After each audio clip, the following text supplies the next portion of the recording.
Hello and welcome to yet another edition of Rule of Thirds, a monthly arts and culture podcast with an emphasis on film criticism. Each month we look at 3 films that share a common theme and discuss them amongst ourselves. Join the conversation on Facebook or Twitter at Thirds Rule. Ik ben dein conferencier, Stephen Foxworthy, and with me are my cohorts and fellow commentators, Samuel Dumas. Hello. And Caleb Dunkerson. Hey. Wie geht's, mein Herren? Don't know what that means. What's up, gentlemen? Well, you know they didn't speak inside these German Expressionist films. Yeah, but it's German, so just go with it. The illusion Don't dissect it, Sam. Just go with it. We should have done a for appropriate theming. We should have done a silent podcast. True. That would have been great. And it is broadcast colors and shapes. Oh, beautiful. So in case you haven't figured it out, on this episode of Rule of Thirds, we take on our first of several genre studies. That means over the course of the next few months, we're going to be looking at some of our favorite film genres, sometimes popular, sometimes largely overlooked. And we're going to talk about 3 films that we feel best embody those genres. We're going to start tonight with one of the earliest defined cinematic genres, German Expressionism. But before we move too deep down that rabbit hole, there is one critical order of business to attend to. Namely, what are we drinking tonight, gentlemen? Well, in keeping with the German Expressionist situation we've got going on here, I am drinking Mountain Dew and rye whiskey again. That has nothing to do with German Expressionism. Okay, well, it does have to do with the fact that I didn't prepare for this, and I was like, well, what do I have in the house? Mountain Dew and whiskey. That is how I prepare for most of the podcasts that we do, but not this one. I did buy a beer that I was planning on drinking on the podcast, but that was like a week ago, and I drank it already. I literally have had this beer in the fridge for over a week. I bought it just for the podcast, and I've been saving it. A German beer would have made sense. Yeah, I have a Bavarian style beer, so it's German style. It's not made in Germany, but very much German style. It is the Doppelweizen from Lagunitas Brewery, and it is wonderful. It's a wheat beer, but it's like very fruity, a little floral, really boozy. It's a wonderful beer. I should have gotten a Weinstefana of some sort, or maybe a Schneider Weizen Aventinus or something like that. Man, missed opportunities. That's okay. I'm sure this will not be the last time we discuss German cinema on this program. Probably not. Or maybe it will be. Isn't this the only German cinema that ever existed? No. Well, I was thinking about dropping $80 on a bottle of absinthe, keeping up with the spirit of the age, the bohemian lifestyle of that time period. Mm-hmm. And I thought, that's really more French surrealism style of drink. So I got Jim Beam and Mountain Dew. But knock off Mountain Dew. It's cool. Clear. Pretty classy, you guys. It's clear. It's not green. It's clear. Knock off Mountain Dew. I see. Y'all so classy. Hey, guys, we got a new segment to do tonight. Oh, yeah? Yeah, and I'm kind of excited. We got some listener feedback. What? People listen to this? Right? I don't believe it. So before we get into the meat of today's episode, we do have some listener feedback to go over, which I'm very excited about.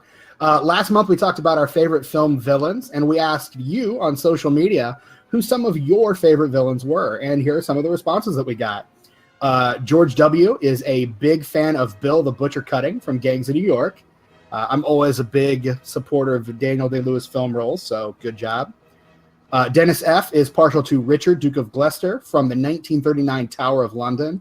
I actually know Dennis, and he is really big on the old movies, so... He was actually really excited when I was posting about the film choices we were doing for today. And then Mark T says Agent Smith, hands down. That's why I love the whole trilogy. I'm assuming, of course, he's referring to the Matrix trilogy. Garrick, who's actually another podcaster, he's on the Fly Casual Star Wars podcast. He says that he loves, quote, 80% of the cast of Sweeney Todd. And finally, Ben B is a big fan of the Sith from the Star Wars franchise.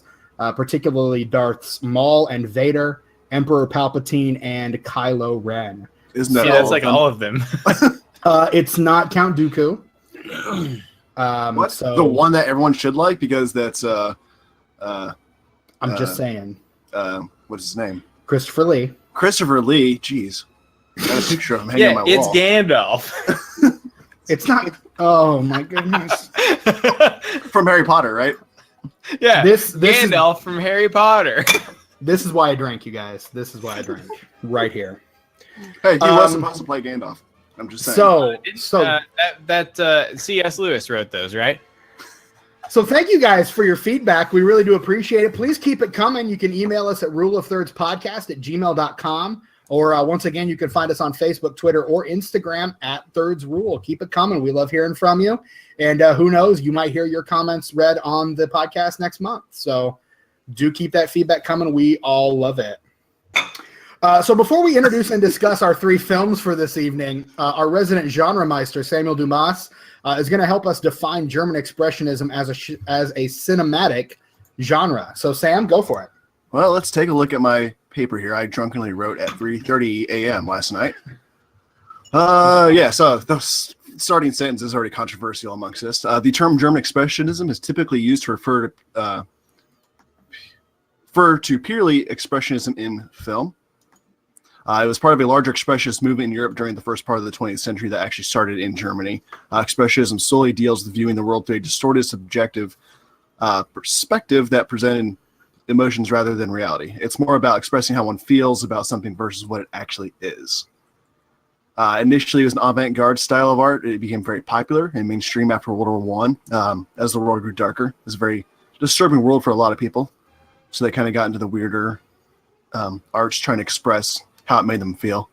Like I said, typically in cinema, you're not going to see here. Sorry, notes. I'm reading through my drunken notes. Achieved asymmetrical. Oh yes, in cinema is typically achieved through asymmetrical camera angles, harsh clashing between dark and light, elaborate twisted set designs, sharp edges, and use of color tint to represent mood. I don't know if you guys noticed that in your movies you watched, that some of them that they weren't purely black and white. There was actually color to them. I think in Destiny they had to use a lot of references to actually restore the original color because they actually didn't know what the color was anymore. I believe it. Because color was used to represent, and that's where we actually get the whole using blue to represent nighttime in modern movies. If you remember the newest Mad Max movie where the desert nighttime scene, it actually was shot in daylight, they just blue tinted it. It comes from that. Nice. What else do I have here?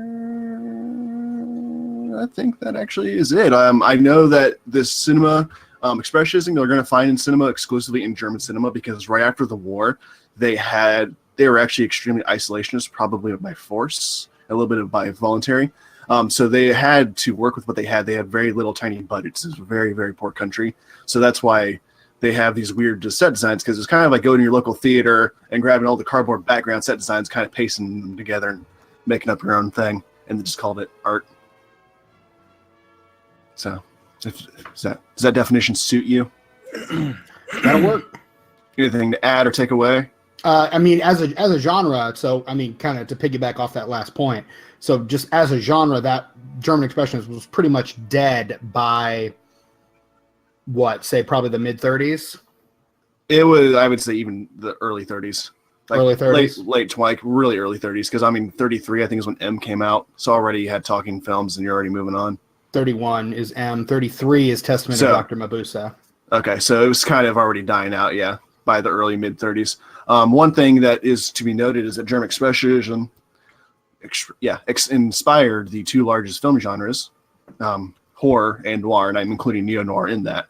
Mm-hmm. So pretty much anything, all these art styles that are in horror and in noir, like crime kind of movies, come from Expressionism. And we'll probably look at that. I'm sure we will. I know we're going to be looking at a lot of those elements, and I know we'll be looking at one of those genres coming up here in the next few months as well, and as one of our genre studies. So I think it's supposed to be next month, but I can't. It was supposed to be next month, but we're moving it to August instead, which is going to be fine. It'll work. It had to. I just couldn't watch that many movies. It's fine. Sam, for those of you who don't know, and I think we've kind of obliquely referenced this once or twice here on the show, is Sam is currently a viewer of films for a local film festival. So he's spending most of his waking hours watching independent cinema. So a local international film festival. Right, local. It makes sense because local does, but it's an international bit. It is a kind of a big one. Not huge, but it's. Are you able to say which one it is? Are you able to talk about it at all? I don't want to, in case people, because this is local, so I'm sure there are people here who submitted their movies. I've seen some Indiana stuff on there. I don't want to somehow like come across them because it's Sam been doesn't like any local filmmakers but himself, so it's just I'm not sure. I'm not 100% sure how much he likes himself. That's fair. That's fair. I mean, I think if we've established one thing on this podcast, it's that Sam pretty much hates everything. So true, and I especially hate all these movies because they're like Hallmark, like Lifetime movies. It's like watching a Lifetime film festival. You know what? Knowing what I know about this film festival, I am. That's part of the reason why I didn't sign up to do that. But yeah, it's a little broader sense. I have seen some that I liked. I've given some good reviews, and I've nominated some for the ultimate prize. So there are some good ones in there. Okay. Mostly Chinese and Mexican. I hope that when the film festival actually gets here, that you're able to do kind of some on location stuff for the podcast. That would be really awesome. Maybe. I got invited to be the second tier reviewer. Hey! All the movies I review, I get to review again. Hooray! So let's talk about the individual films that we've selected for this go around, and we have some really, really good ones. For the second time ever, all of these films, 3 films released across 3 years. That's the second time we've done that on this podcast. This one wasn't by design, though. The first time we did that was back in the film editing podcast, where we took 3 years of the Academy Award winning for Best Film Editing and picked those. But these films were all released a year apart, so that's kind of interesting. I'll go ahead and start. Our first film up for discussion tonight is Robert Wiene's The Cabinet of Dr. Caligari, starring Conrad Veidt and Werner Krauss. A frantic man describes his harrowing encounters with a murderous sleepwalker and the grotesque carnival barker pulling his strings. But is everything as it seems? A haunting and horrific meditation on madness and sanity, Caligari set the stage for German Expressionist cinema and is widely recognized as one of the earliest horror films ever made. Sam, what's next? Next up, we have Fritz Lang's, and this is a plot twist in the podcast, 1921 film Destiny. Yeah, that's right, not Metropolis. When a young woman's fiancé is suddenly taken by the Grim Reaper, she attempts to make a deal with him to prove, once and for all, that love is stronger than death. With a great performance by Lil Danover. Is that right? You know what? Now that I read that, I'm not sure. Because I'm pretty sure there's a G in her name. Sounds like a rap name. A Z-list rapper. Okay. Little Danover. Dagover. It's Dagover, not Danover. Sorry. That's not even the part we thought was wrong. So it is Lil, though. It is Lil. It is Lil totally Dagover. Lil Dagover. Sorry. Who's also into Cabinet of Dr. Caligari. Local Indianapolis rapper, Lil Dagover. Cut a sick promo the other day, trashing other local artists. It was great. Anyways, with a great performance by Lil Dagover and Bernard Goetsky, yeah, I think I pronounced that right, along with a cameo by Lang, regular Rudolph Klein Roge. I don't know if I pronounced that right. Destiny is a visually stunning work that provides a more than adequate representation of Lang's role as one of the preeminent German expressionists. Caleb. Last, but certainly not least, I guess, we have F.W. Murnau's 1922 horror classic, Nosferatu. This unauthorized adaptation of Bram Stoker's novel Dracula is renowned mainly for the exemplary performance of the title role by Max Schreck. Cool. Like the ogre. Just like the ogre, right. But a performance so good, it sparked rumors that the actor was a vampire himself. Nosferatu builds upon the German expressionistic work with its iconic use of light and shadow to evoke terror and fear. All right. So let's talk a little bit about German expressionism. Let's talk a little bit about these films. Given the characteristics of the genre that Sam laid out for us, how well do you guys think these films fit under that German expressionist banner? Well, I think in hindsight, my definition may not have been the most cohesive definition. Steven's not. He's smiling like, yeah, you're an idiot. Well, I'm listening to your definition, and I'm like, the only one that really fits is the Cabinet of Dr. Caligari for the Definitely, based on Sam's description, I'd say yeah. Yeah, that's based off everyone else's definition. But honestly, Caligari. though, is it? Because Nosferatu had a lot of weird set designs, and so did freaking Destiny. A lot of the onset, there's almost there's no on location filming. It was all weird, like him sitting against the wall, all very surreal, like set designs. I don't know about that. I feel like that both Destiny and Nosferatu are fairly real world grounded. Versus... Compared to the Cabinet of Dr. Caligari, anything is real world grounded. Well, exactly. Not everything's all twisted and crazy, but like they're still, I mean. Now, thematically, definitely, like viewing everything through a twisted worldview, like that carries through to Destiny and Nosferatu. How everything makes you feel, the kind of expressing emotions, that's huge in all three of these films. For sure. Emotion and feeling comes in huge, just across the board, all over the place with these.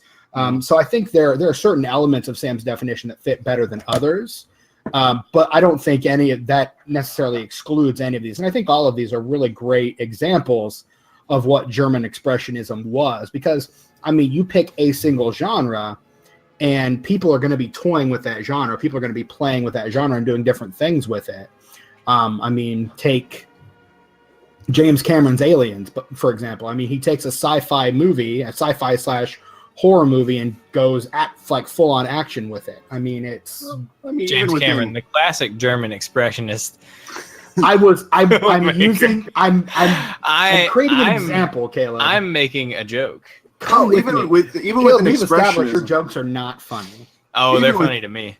Then Expressionism, like one thing, I don't know if I actually said it, Expressionism, a lot of it is included is horror, like a lot of horror elements. But honestly, Destiny is more like fantasy fairy tale elements. There's some horror elements in there too. I mean, the Grim Reaper is a main character. Yeah, but that's not horror. Death is scary, dude. To who? To everyone. Who wants Atheists. to die? Christians. I know a lot of Christians who don't want to die. Well, then they're not believers. I mean, we can't all be Charles Bronson with our own personal death wish. Yeah, I guess. They're probably Armenians. Is that how you say that? Armenians? Armenians. Armenians is a completely different thing. I always thought that. I couldn't find a pronunciation. Probably Armenians, but they're losing. They might have lost their salvation that day. That's why they're scared to die. It's like, shit, I might have lost my salvation this morning. Who knows? Anyways, moving on to German Expressionism. I love how we just get so far off track, just tangentially riffing on all sorts of other crap. We riff on everything. But no, to kind of go back to the point I was making, I think all of these films do a really good job of kind of showing different aspects and different. And I think all of them do, the emotion really well. I think all of them do kind of the horror elements really well. But I think the Cabinet of Dr. Caligari is probably the most pure of the German Expressionist films, because I think it most embodies, at least according to the definition that Sam gave us, it probably most embodies what a German Expressionist film is. I think it's considered to be. I think it's considered to be German Expressionism, like the pinnacle of it in every way possible, shape, or form. Right. I think from what I've read, Cabinet of Dr. Caligari is like the first landmark touchstone, and then Metropolis is the fulfillment of it. Like, it's the first and last great expressionist films are those two. From what I've read. I can see that. Which is why it is kind of a coup that we're doing Destiny instead of. Well, you know what? Everyone does Metropolis. I'm sure we'll come across it at some point, but it's like we had other movies. Metropolis, because Caleb hasn't seen it. How the? What the? We established last episode that you Caleb told me does not watch movies. Because Sam, you've told me over and over again that Metropolis is the Avatar of the 1920s, and that it's really not as good as everybody says it is. And so I've never bothered to watch it. It may be the Avatar of the 1920s, but not in terms of story, because the story is actually really good. Not in terms of characters, because the characters are actually pretty interesting. So I mean, all the things we have against Avatar, with the exception of the fact that it made all the money and had a huge budget and was a sci-fi epic. I mean, those are pretty much the only things that apply I was It telling made Caleb, all the money. it made all the money. There was I feel none like left after Back that. in high school, I was a young and wild, foolish kid who said many silly things, and Caleb like took those to heart. And we are 10 years later, and he's still living by them. So I apologize because these things are things I said. They're not things I stand by anymore. Well, there are things that this happened in the last podcast. I think You just- podcast before that. What You happened just is need to that be Sam clear, never, Sam. he never updated his positions on any of those Exactly. things we made. And like I've talked to Sam about a lot of things for a long time over the course of all these years, and he never updates his opinions on things. And I He mean, never comes back to me and says, "You know that thing I said about Metropolis? Well, I don't really feel that way anymore." And I mean, I says love that. Fritz Lang. Fritz Lang is probably my second favorite filmmaker after Orson Welles. So I've got nothing but love for Fritz Lang. Well, I just felt like we should explore something different that I know no one's seen. Yeah, and that's true. And I mean, I had never seen, as much as I love Fritz Lang, I had never seen Destiny. Yeah, it's a And, good fucking movie. I posted about it on Facebook today when I was watching it, and one of my friends was like, "Hey, I love old movies, and I have literally never heard of this one." I saw it. Yeah, My brother. Yeah, I don't know where I was going with that. Well, I'm don't thrilled either. that we watched it because I had a great time with Destiny. Yeah, Okay. it's definitely great. Well, let's start with what's the first movie on the list? We'll start there and get to. I mean, Destiny. we're already talking about Destiny. Let's just keep talking about Destiny. Fine. Let's just keep talking about Destiny. Well, Why you know did you what? like it, Caleb? We just let's change up the way we do this thing. Let's just have fun. Caleb, Okay. what'd you like about Destiny, man? Go for it. Well, Destiny was my favorite out of this grouping of movies today. Upset. Have you ever seen a Fritz Lang movie? No, You're this gonna is like the first Fritz one. Lang. You're gonna love like Fritz Fritz Lang. Lang. So Fritz like, Lang's legit. He gets better as he goes on. We should do a So- director's study on Fritz Lang. He's amazing. so I really like Destiny just because like conceptually I was like so on board for what was happening the whole time. I was like, yeah, yeah, every time. Okay. Every time it was so great. Like, oh man, like these other movies, I'm gonna be honest, I'm gonna come right out and say it. These other two movies kind of bored me. That I had trouble keeping interested in I them. get that. I get that. But this one, but Destiny just like it held my attention the whole time, and like it changed up the scenes and the setting and everything was so like it was great how it was, you know, a series of miniature stories that were all part of a major, you know, overarching story, and it took you to a bunch of different places, and it was just really fun and probably really racist, and I loved it. No, probably about it, Caleb. It was pretty I had a freaking great racist. I had a great time with it. Like, and I can't say that for the other two movies. I did not have a great time with the other two movies. I don't know if I'm supposed to have had a great time with Destiny, but I certainly did. You think the Germans were having a great time after being stripped of all of their wealth and losing a Well, war? probably not. But like, Yeah, remember the Um, context here, Caleb. Yeah. I was down for everything that was happening in Destiny. I liked the kind of like the thematic concept of it. It just had really cool visuals. It was a great time. It was bleak and like nothing ever worked out, and it was hilarious how nothing ever worked out, and I laughed at it. It was great. It was a great time. Like much like the German life of that era. Right? Just a healthy dose of Schadenfreude. And my favorite was, you know, how it ended, which is it ended perfect. Like no punches were pulled. How did it end, Caleb? Because we don't do spoilers here, so go for it. Oh, you know, she like doesn't sacrifice the baby, and then like she just like dies, and it's great. Yeah, so she runs into a burning building to save a child in order that she can bring that child to death, because after failing to save the person she was supposed to save over the last 3 lights. Let's start from the beginning because these synopses are easy to explain. You should probably just explain the synopsis. Death Okay. like builds a wall To keep all the next souls to a in. cemetery. And then this couple rolls into town. It's very nefarious schemes of Dr. Von Hahn. For those of you familiar For- with that short film that Sam made many years ago. Who I'm Yes. sure is no one. If you're not, check it out. You can find it on YouTube under Crown Hill Productions. Crown Hill is one word, by the way. Yes, yes. So a couple rolls into town. That's really the only similarity between the two films. There's a couple, and they roll into town. And they literally roll because it's a horse-drawn carriage. So yeah, and much like in the nefarious schemes of Dr. Von Hahn, where they roll in a minivan, it's essentially the same thing. And then they roll into a bar, and then the girl gets distracted by the fiance, a female woman, gets distracted by the dachshund, as you would. As women do. Yes, and cats. There were cats too, but mostly it was the dachshund. And then she comes back out from the kitchen, which the dachshund and the cats and stuff are in the kitchen, which I have issues with. But it's a different time. I'm gonna let it slide. It's supposed to be like the 17th century. I'm sure that health code was not a thing that existed at that time. I assure you it was not. It was probably fine. But anyway, she rolls back out there with dogs and cats all over her from the kitchen, as you would. And as her fiance's just gone, and everybody's like, oh yeah, he went with the stranger, and then it turns out he's dead. No real clarification for how he died, but that's okay. I don't need it. You really the important don't. thing is she commits suicide so that she can go try to get into the afterlife and hang out with her. You just skipped the whole middle of the movie, Caleb. She didn't commit suicide to meet him. She took a magic potion.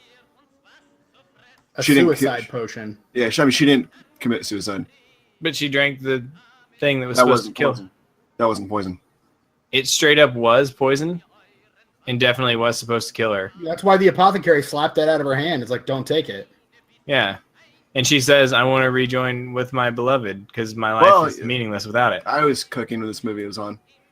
Look, this movie, like that part of this movie takes place in some form of reality that is, I mean, even though the rest of the movie apparently it's like supposedly takes place in reality. This portion of the movie is much more grounded. She takes the poison and kills herself, and Death says, I didn't call for you, He's like, that's how you know. She didn't just show up there. She actually died, and he's like, you're not supposed to be here because it's not her time. And then he simply explains that it was her fiance's time. So yes, She killed herself. It's quite obvious, Sam. Anyway, she kills herself, meets up with Death, and he's like, yo, what are you doing here? The exact words. And she's like, I want to be with my beloved. Show me my beloved. And he's like, nah. And then she's like, well, can I have him back? And he's like, well, okay, here's the deal. If you can save, there's these three guys who are about to die. If you can save one of their lives, I'll give you your beloved back. To fight against destiny, which is what binds Death, himself. And it's the name of the film. Right. It's what binds Death, and it's what binds her, and it's what binds her fiance, and everybody else in the film. And he's basically just to basically demonstrate how futile her requests are, puts her through this trial of going through these various different places and failing miserably to save these men's lives, who all happen to be her fiance in a different role and setting. They're all played by the same actors. But it's essentially the same setup in each scenario with minor variations, but happening across different places in the world, and it takes you to fun and interesting places where there are racist depictions of peoples of I'm pretty sure other cultures, and it's a great time. In that first one, so the first one's like Arabia, somewhere in the Middle East. The second one is Italy, very clearly Italy, and the third one is China, which is probably the most racist one of all. Yeah, I'm gonna say that was the most racist one, but. It was good. I liked it. I liked all the places we got to go. I liked how it didn't pull any punches with its story. It just kind of it was good. I don't know. I don't have a lot to say about it. I just really enjoyed it. I had fun with this one. I didn't have fun with the others. For me, the thing that stood out to me most, first of all, a couple things. One, Fritz Lang is clearly the German Cecil B. DeMille, just in terms of the scope of what he's accomplishing here and the way in which he accomplishes it. Because Cecil B. DeMille did all those, great American epic films like Ten Commandments and King of Kings and stuff like that, all period films. And Fritz Lang does that across 3 different areas of the world and brings that same kind of epic realism to every single one of them. In fact, the opening credits pretty much said that there were actual artifacts donated by these reputable German museums to this production, which is really pretty cool. So I loved that, and the attention to detail and all that was fantastic.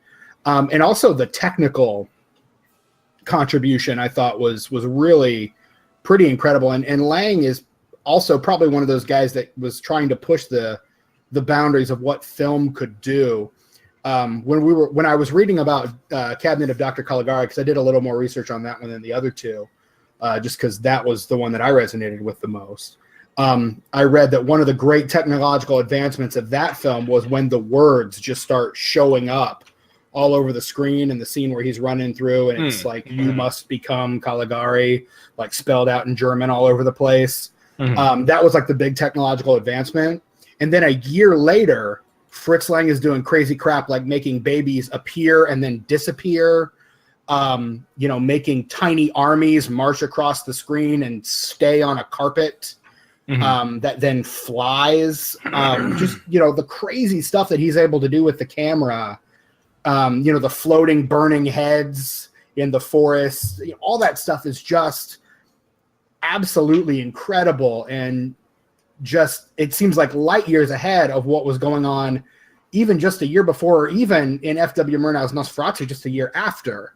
None of those guys were on Lang's level in terms of those technological achievements and in terms of doing what it was there that he did. So I just got to give mad props to my boy Fritz Lang, because absolutely, man, that was just some really, really great film work there. And he does a lot of the same tricks again in Metropolis as well. Just he's kind of the Cecil B. DeMille / George Lucas, James Cameron without all the crap, but just with in terms of pushing the technology forward, which is really pretty cool. Because he was doing stuff that I haven't seen anyone else do in the 20s, which is pretty awesome. Yeah. And also, no, never mind. You go. Oh, I just again enjoyed it so much, because it was just it was this kind of big globe spanning fun adventure about the futility of everything. That movie is pretty great. much right up your alley, Caleb. It was perfect. Futility of life, check. All over the world, check. Fun adventure that I had while experiencing the futility of life, it was perfect for me. That movie was tailor-made for my taste. You're gonna like Fritz Lang, like we said earlier. I love it. Actually, it's fun because this is a movie that no one nowadays you talk everyone's Fritz Lang's Metropolis or M or The Big Heat. Big Heat. Yes, that was it. Whatever, his other movies, but no one remembers Destiny. Big Sleep is Hudson Hawk. Yeah, not Hudson Hawk. Howard Hawks. Sorry. What was it? Never mind. I said the name of a Bruce Willis movie instead of the director of the film that we're actually discussing. Well, they remember him for a lot of stuff, but Destiny is actually an insanely influential movie. You can see the influence of it in Hitchcock, Bergman, the guy who did Thieves of Baghdad, which is a pretty famous movie. Thieves of Baghdad, yeah. Actually bought the rights to this because the whole scene where they're in the Middle East, he took from that for his movie. He wanted that technical feat that they achieved in there. He wanted it in his movie. Well, and let's be honest, this is pretty much, in terms of plot, this is really, really, I'm not going to say pretty much identical, but really, really similar to what Bergman's doing in The Seventh Seal, which is in and of itself a phenomenal movie that we definitely need to talk about on this podcast sometime. But the whole making a deal with death, that is The Seventh Seal. Even a lot of the imagery, there's no too. Chess game, but a lot of the imagery of death. Death is just the gaunt, pale, guy Mm-hmm. is in that movie. Yeah. So it's an influential movie because those who saw it back in the day, they saw it and it went on with them. It stuck with them. Well, and I mean, let's be honest. Fritz Lang's early work is absolutely essential. I mean, it's great cinema. Particularly his early work. Some of his later work is also really good, but particularly his early stuff is the wonderful, wonderful stuff. If you and your wife make a movie that inspires a man to kill Jews, like take over the world, not just kill Jews, but take over the world. Take over the world. You may have done good. I mean, that wasn't a good thing that happened, but I mean, who else can say that? Who else can say, yeah, my movie was like the fear or like some presidents or like someone like inspired someone to go and do something like that? I don't know. I'm not really sure what you're trying to say there, Sam, but I'm a little terrified. Metropolis was like the Nazi Party's favorite movie. It was the movie that the Nazi Party is like idealized. They modeled themselves after that movie. Oh. And speaking of Fritz Lang and his wife, Thea von Harbu, she actually was married to, before, I didn't know this until I was researching this film earlier today, Rudolf Klein-Roge, who is in like all of the great Fritz Lang movies. He is Dr. Mabuse in the first two Dr. Mabuse films. He is Rotwang in Metropolis, and he also has a couple of minor roles in this film. But kind of all of Lang's early films, and this is his first collaboration with Lang, but a lot of Lang's early films feature this actor. And at the time, or before they had started collaborating, he had been married to Thea von Harbu, who would start an affair with Fritz Lang and then marry him. And then after his ex-wife marries her lover, he keeps making movies with the guy. And honestly, some of his best and most well-known films he makes with his ex-wife's. You have to understand, they both lived an incredibly bohemian lifestyle. Because when they were married, they had lovers. They were both obsessed, especially her, obsessed with Indian culture. She had like 4 or 5 Indian lovers. She had her last husband was an Indian man as well. Yeah, no, they were very bohemian. Like, and you can tell too, because and just to give you background, Fritz Lang, he was Jewish, and after converted to Catholicism, right? I think so. But he was Jewish, according to the Nazi Party. After the Nazis rose to power, he fled Germany, and she didn't because she was incredibly German. She was a diehard nationalist, and she's actually like as famous as he is over. Wasn't she? Yes, because she was a nationalist. She got sucked. And this is his words. She got sucked into it. She was a German. She never she went to prison camp after everything was said and done because she was working for the Nazi Party. Right. She went to a British prison camp, and after she died, after everything, all those years, I think in the 80s, he was in an interview. Because I think he died in the 80s. He was talking about I thought he died in the 70s. Maybe it was the 70s. He was talking about that she was not a Nazi, she was a German. And that's something to understand about her too, is that she was as big as he was, if not bigger, in Germany during that time. Because her writing was just like outstanding. It was a diehard like German nationalist writing, and it was really actually as an entertainment form bringing the German people together during a very trying time for them.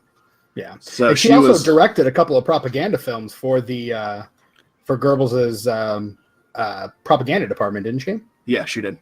But Sam, wasn't the Nazis just German nationalists? Yes, but I'm pretty sure that's what fascism is, Sam. It's nationalism. Nazism isn't fascism, it's National Socialism. Nazism is absolutely fascism. Okay, we're just splitting hairs. I went through this with probably with Sam. I probably argued about this with Sam, but I have always held, and so has every history teacher that I've ever asked, that Nazism is a fascist ideology. Because it's extreme nationalism. That's what it is. It is. Yeah, I mean, so that makes it fascism. Yeah, I mean, socialism is fascism, and also Nazism is not socialism either. It's National Socialism, Caleb. It's not any. It's not in any. It's not in any way. Don't bite. He's trolling you. It's not in any way socialist by normal definitions of what the Nazi Party is called the National Socialist Party. Shame on you, Stephen. This is I rest my case. 4-hour history lesson with Caleb Dunkerson. What were we talking about? No, you were trolling me. Anyways, yes. Even his words, she wasn't Jew. She wasn't Jewish. She wasn't. In his words. She was not Jewish. She wasn't a Nazi in the respect that she was a Gestapo. She wasn't kill people in the back, kill the Jews, kill the gays, but she wanted the German people to be good, to rise again. So that's how she was nationalist. Hey, that's all that Hitler wanted too. He just wanted the Germans to rise Caleb again. and his alternative facts here. No, it's true. It's a commentary on modern politics. Kill the Jews also. Yeah. Sam, any other thoughts on Destiny? Rising. Yeah, my cats are named after Fritz Lang, Thea von Harbu. Harbo, it's Harbo. It's not Harbu, it's Harbo. I found this pronunciation through a reputable German website. Through that's not Wikipedia. No, because I found through a spider web of sources back when I did actually a research paper on this couple. Because Fritz Lang was born 100 years before I was born, and Thea von Harbo was born 100 years before my wife was born, and we named our cats after them. Of course, Stephanie named our cats after them, not realizing Thea von Harbo's history. She thought they were just a couple filmmakers. She didn't realize anything about them. They even stayed together. I'll be honest with you. I didn't know about Thea von accident. Harbo's. I didn't know about her history until you mentioned it on a previous podcast. So yeah, and then I did a bunch of research, and I'm like, oh, that's interesting. Yeah, so now I have a couple of cats named after them. The cat that there I love are the worse most. people your cats could be named after. I'm sure. There are good. I've just named my cat Hitler. I'd be like, hey Hitler, but that would not have been very befitting for that cat. Adolf. Eva. Stalin. Anyways, pull up, guys. Pull up. Let's get off of this track. Thea is my favorite cat, and she loves me the most. Destiny. Any other thoughts on Destiny? Destiny is probably the best movie ever made. I loved it. It's my favorite of the three we watched. I actually don't much care for Nosferatu. Me neither. Oh my gosh. I need to get into how much I didn't care for a Nosferatu. I was always bored by it. It was the most oh my gosh, Sam, even when I was the same wavelength right now. Even when I was a kid into horror stuff, even with the type of negative soundtrack from the 90s VHS copy I got a hold of, I just don't care. Like the imagery is cool. Like if you were to project on a wall somewhere and I'm doing something else, just weird images playing, whatever. Yeah. I liked it. Directing was cool, but like it's Dracula. I don't care about Dracula. You know, it would probably work best to just kind of like splice together as like a music video. You know, like exactly. in a little like a 3-minute format where you just put a song in a music video and you just slap it in there. You know, that'd be cool. But like actually like sitting down to watch it as a film. Yeah, it's just not interesting. I don't know. But anyway, no, Nosferatu. Honestly, it's probably my least favorite of the three that we watched. We are all on the same page here. Not the best one. Although I was doing some reading, Werner Herzog considers it the greatest German film ever made. Well, Werner Herzog is a strange fellow. Werner Herzog is a strange fellow. You don't do that many collaborations with Klaus Kinski and turn out normal. No. Also, crazy thing, he does voice acting in Japanese anime shows. What? Yeah, I was watching a Miyazaki film. I'm like, this guy sounds familiar. So I did research, and he was doing a voice role as a German guy during World War II, actually. And what's that? It's a Miyazaki. It's the Studio Ghibli movie about the airplanes. I can't remember what it's called. Caleb's the anime guy. Ask him. Crap. Nah, it's one I told him to watch. It's actually really I've never seen it, actually. You should watch it. But I know what you're talking about. Yeah. But yeah, he does voice roles in that. I was like, what? Okay. He has done some acting. I do know that. Grave of the Fireflies?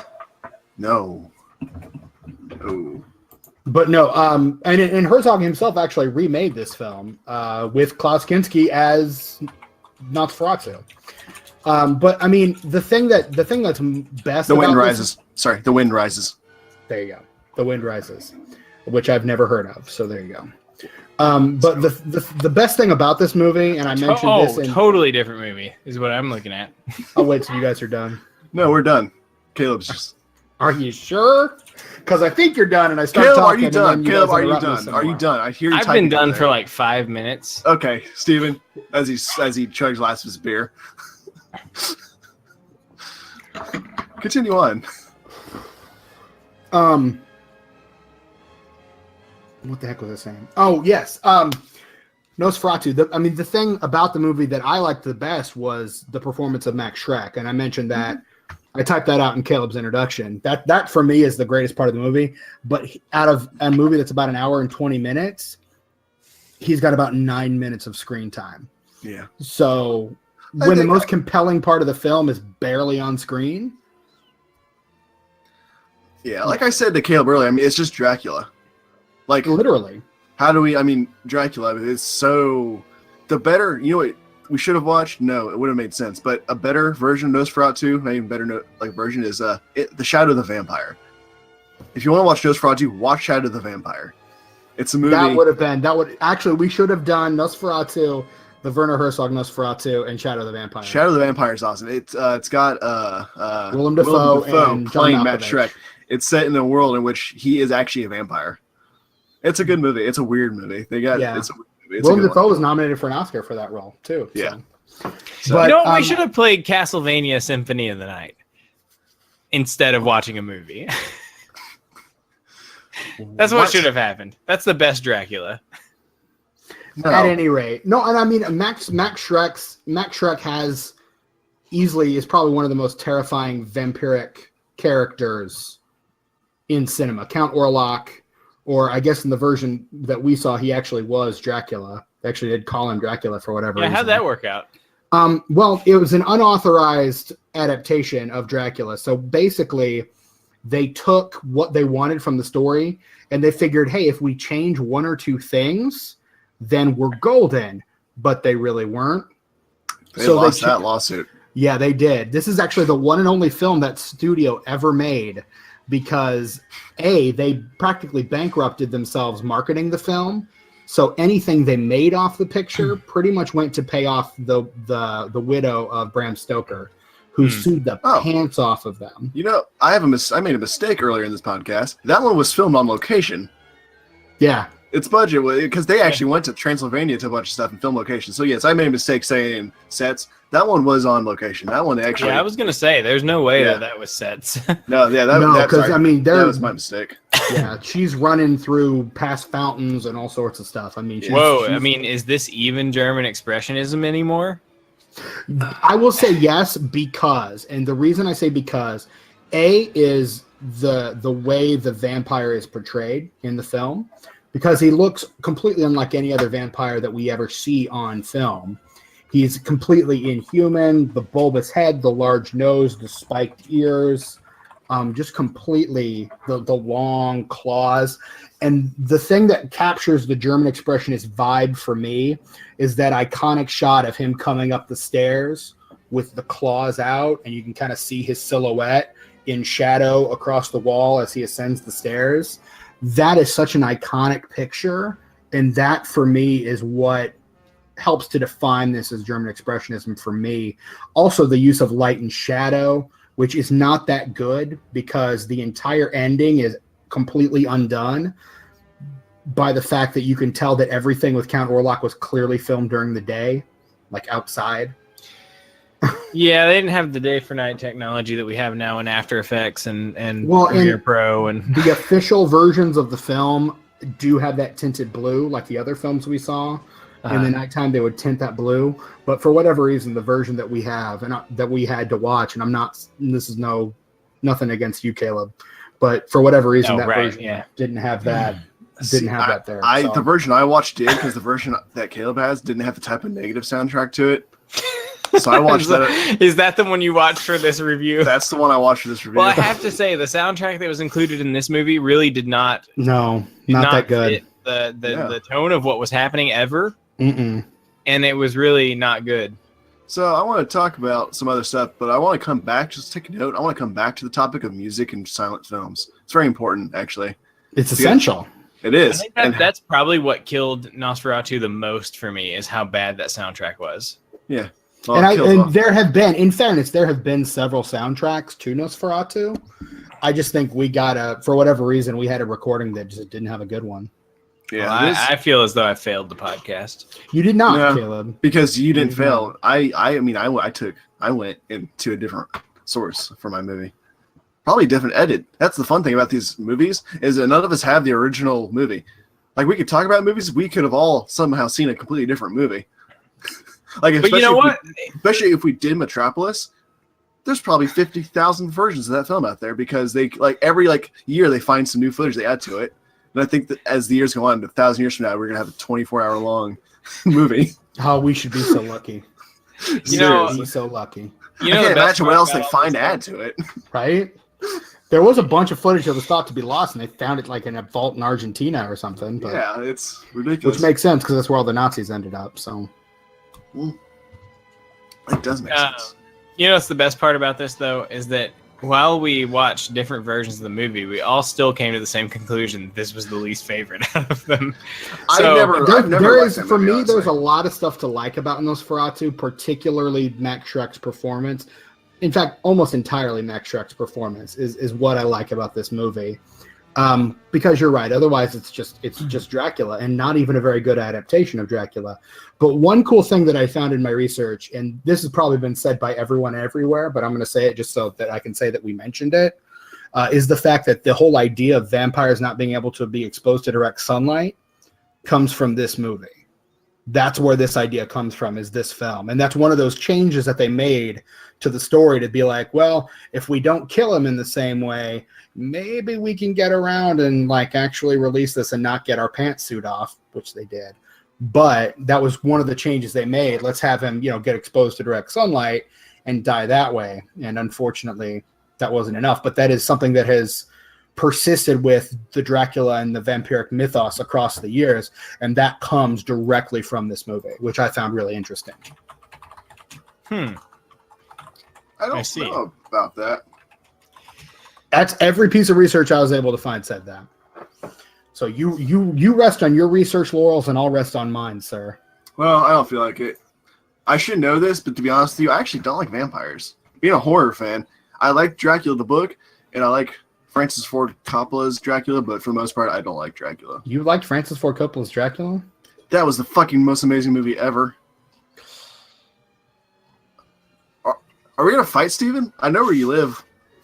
We might have to. Oh. We're going to throw it down later. Maybe on a later podcast. Let's move on.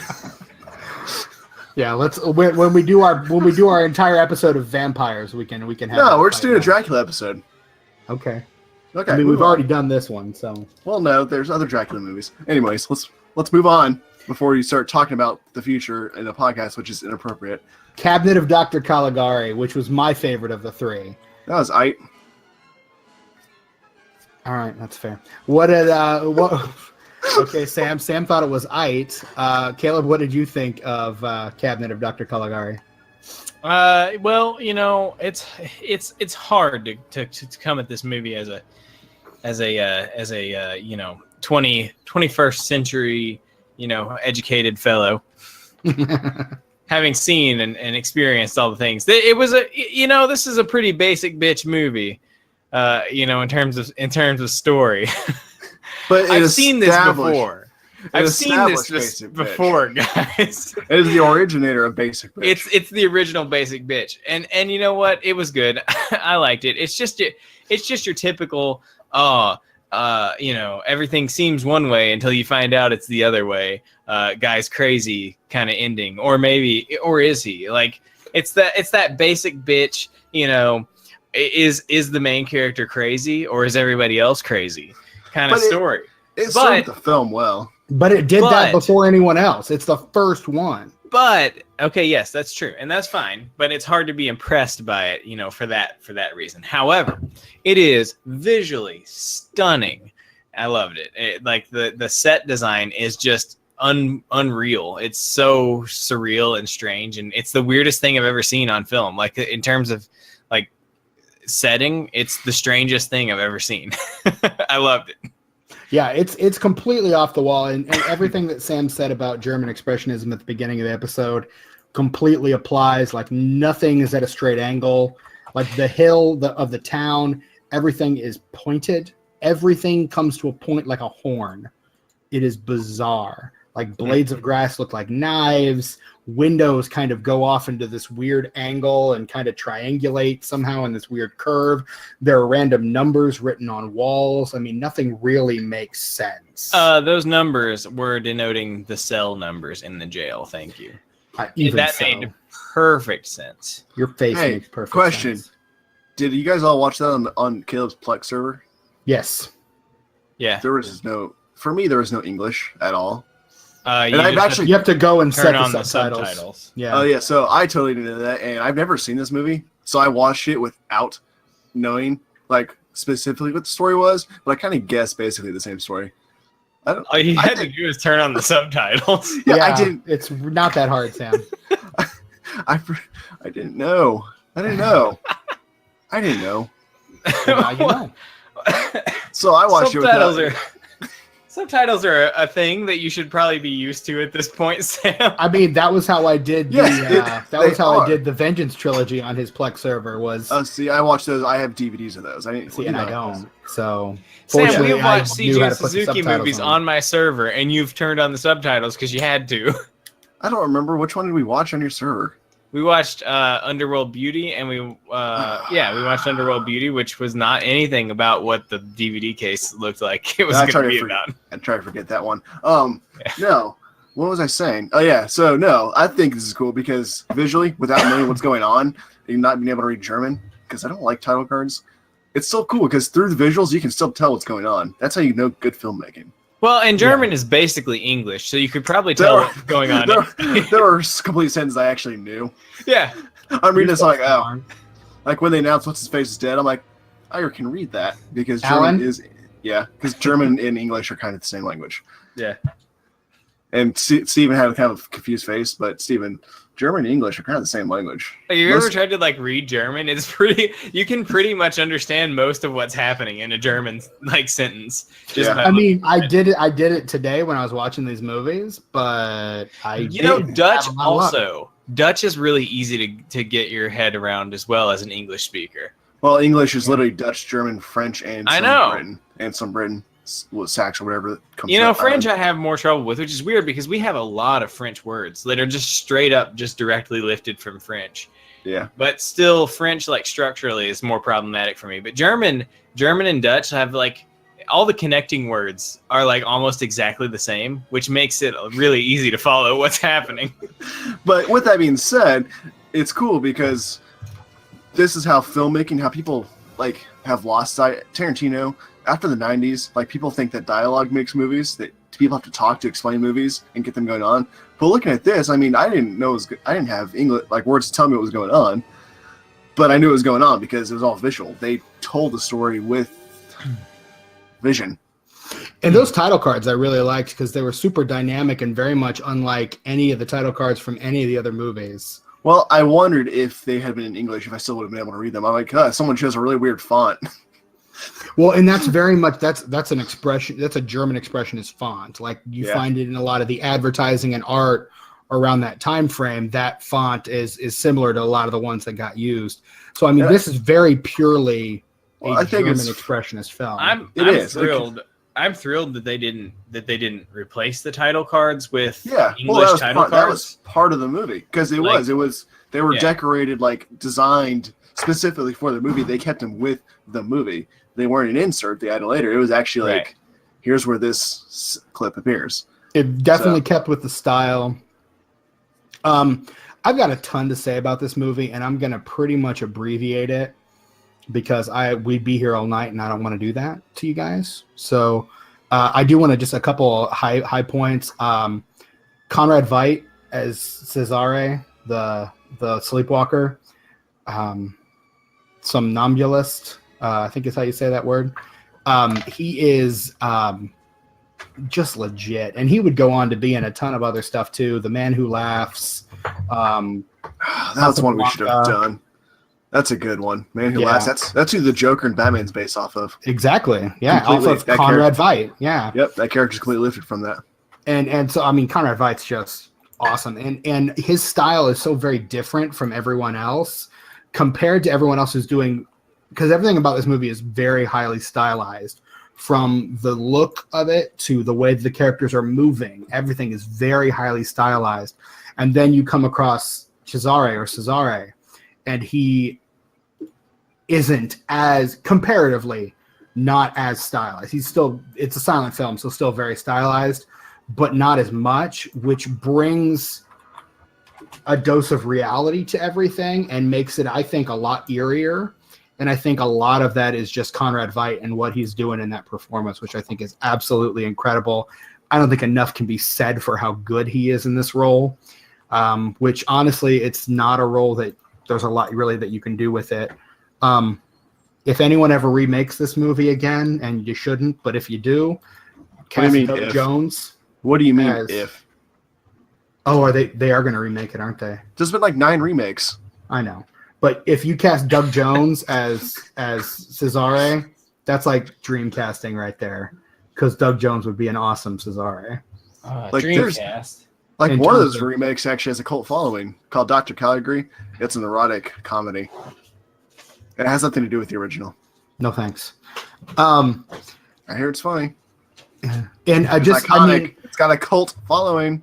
And to go back to your initial definition of German Expressionism, I love the way that this movie, more than anything else, more than any of the others, really plays with perception and plays with the idea of madness and sanity to the point where you're questioning by the end who's mad, who's sane, because everyone kind of goes a little crazy at some point in the film. Caligari, Francis, Jane, who is played by the same girl from Destiny. It's the same actress. Yeah, I noticed that. And actually, Rudolph Kleinroga has a bit part in Cabinet of Dr. Caligari as well. I found that when I was looking at IMDb, so that was fun. I didn't know that, but that was pretty cool. But just the way that it kind of messes with perception and is very much governed by emotion, like very much, like I said, quintessentially very much a German Expressionist film. And of the 3 films that we watched, easily the most German Expressionist film that we saw, for sure. And I think if we'd seen Metropolis, we'd see one that came pretty close, but we didn't watch that one this time. So we'll just watch it later when we do like sci-fi or something. You know what kind of disappoints me the most about this film? Tell me, Caleb. Is because it's so stylized, visually. There's something kind of, I feel, unfortunate about the fact that it's so consistent in its weirdness. Because it seems like if you were trying to capture like emotional states and whatnot, that there would be kind of more of a intangibleness of the world around them, whereas where we look at the same locations over and over again and they always are presented in the same way. It seems like that there was kind of a missed opportunity to be really surreal and manipulate. This isn't surreal. Yeah, this is one of the like things that heavily influence surrealism, but this is not in and of itself surrealism. Well, but I'm not saying that it is surrealism, but it is surreal. It's expression. It may not be the genre surrealism, but there are definitely surreal elements in this film, in particular, more so than the others. What's surreal doesn't exist at this point. Okay, what were you saying? Surreal doesn't exist. It's not a word. Okay, well, never mind then. Clearly that word and concept hadn't been created yet. So, never mind. I was just going to say... Do your research, Caleb. Well, of course, I didn't do the research. I'm not research, Caleb. I'm fact-check, Caleb. I check the facts after the damage has been done. And yeah, you've been dropping the ball on that lately, Caleb. I don't know. My keyboard is a mechanical keyboard. It's really clicky, and it shows up on the mic really... It's in the recording, and all I'm so saying I try is to type there have as been little some as possible. facts in this podcast and the last one that have needed to be checked, and you've been nowhere to be found. Look, all I'm saying is that I just feel like that the set design could have been more dynamic. Given how stylized it is already, it seemed like a great opportunity to just go really dynamic with it and like change the way the sets are even built to represent the same areas, depending on what's happening in the movie and whose emotional state is where. I don't know. I found it a little too consistent in its weirdness. So there you go. What an odd complaint to have, Caleb. Well, I mean, that's just what I saw. It just seems a missed opportunity to me. Fair enough. Any other thoughts about Cabinet of Dr. Caligari in specific, or all of these films just in general? The music in all of them sucked, except for Nosferatu because it's typo negative, but it really didn't in the matter. version you saw. For you. We'll have to put a link to that on our page once we post this blog. It didn't really match. See, I like typo negative, but I mean, you can't just throw like a discography onto a movie and just assume it's going to work.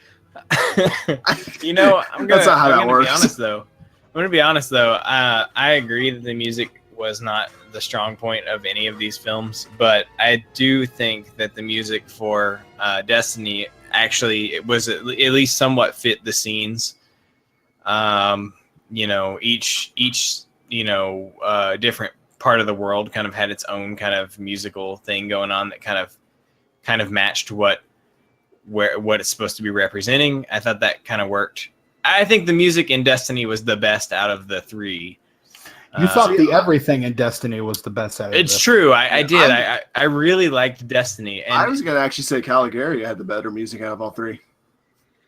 Like, I didn't much care for any music, but it had, like, there were scenes, like, when she was getting kidnapped by the sleepwalker, that was just, like, a little, like, spooky little music. Yeah, here's the problem, though. With all of the music in these, at least the version of Nosferatu that me and Steven watched, and then the other two movies, like, all of them had the same problem of the soundtrack not really matching to what's happening on screen, like, tonally, where you'd have, like, these really kind of, like, almost exciting, like, upbeat orchestral things happening while something really slow and, like, you know, probably supposed to be suspenseful was happening, and it just did not match at all. Well, that is the time period for you. There wasn't music for these movies. Like I think Metropolis had an original score with it that like got lost because no one really followed it. When they shut these prints out, the fact is they didn't play the music in the theaters. Yeah. They actually had someone live like hitting like switches. There'd be sound effects and stuff. Yeah, I know me and Steven have talked about this in the past because I mentioned how much I hate music for silent movies, and he was being a purist, and then referenced what's the Joan of Arc movie? Passion of Joan of Arc. He referenced how that soundtrack was the best soundtrack ever, and it is, but that soundtrack also was made in the 90s. That's not the soundtrack to the movie, bro. The soundtrack, the iconic soundtrack you're referencing, look it up. Fact check it. So I think that is the trouble. Caleb. I think that is the trouble with these movies is that they're all, you know, reconstructions of something that we really don't, probably nobody even knows what the original soundtrack was to any of these movies or even knows what it was even remotely like. So, yeah, I mean, it's hard to even judge the movies for that, but at the same time, they were reconstructed by somebody who made these really bad decisions. And so I feel like judging those people. So 1994. Shame on you. 1994 is when Voices of Light came out. That's when it was written. That's the famous music for Passion of what's her face. But yes, no, that's the thing. That's one thing is when you watch what's her face. When you watch Metropolis, I think me and Caleb came across this several years ago. There's a guy who added some really dark industrial music to Well, I Metropolis. didn't come across it because I had never watched Metropolis, so maybe it's Matt. Well, we came across it, and it was probably you and Matt. He actually orchestrated like his own industrial music and added to it, and it was beautiful. That was the YouTube upload one, right? That was YouTube upload. Yeah. Now it doesn't work too well because there's even like more refined versions of that movie, and his was from a very specific version of the movie. But that is cool because I will go on YouTube sometimes, especially like George Milius.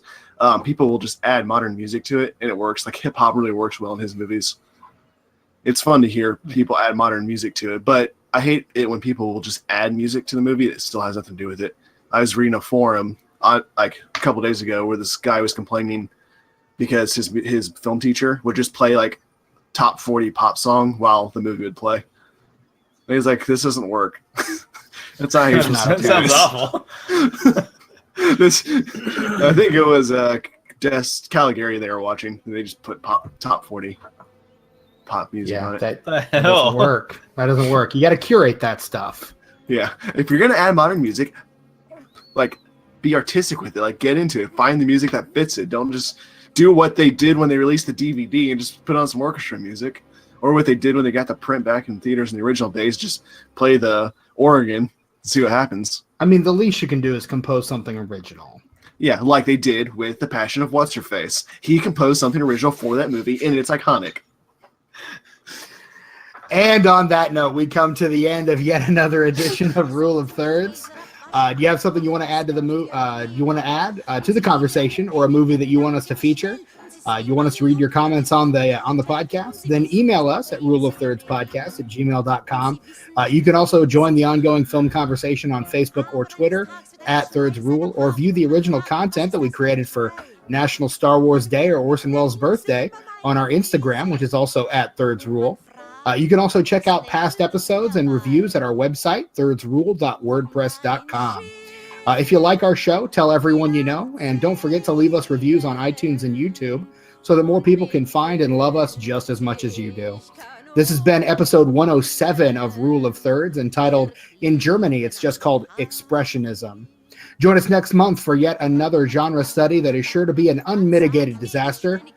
Okay, maybe not, but at least the films will be. For Samuel Dumas and Caleb Dunkerson, I'm Stephen Foxworthy, reminding you that when death comes knocking at your door, as it almost surely will, you can take solace in the fact that thirds rule. Und in dieser Nacht wird ein Getös sein am Hafen und man fragt, was ist das für ein Getös? Und man wird mich stehen sehen hinterm Fenster.